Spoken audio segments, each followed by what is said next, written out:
যদি বলি এখন এক পারি আমরা ই গা রেন সাং গা রেন, এটা হলো একটা মানুষ দুইটা মানুষ, রেন মানে মানুষ।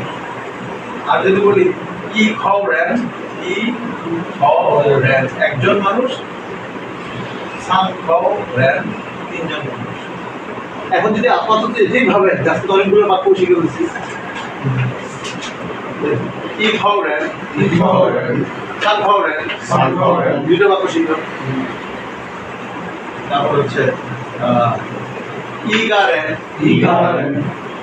সাঙ্গারেন, একটা মানুষ তিনটা মানুষ, তাহলে কি চারটা ভাগ করেছে? চারটা ভাগ করেছে। আর যদি এখানে বলি নিশ্চয়ই ইউগো, নিশ্চয়ই মা, নিশ্চয়ই লা, নিশ্চয়ই লা মা,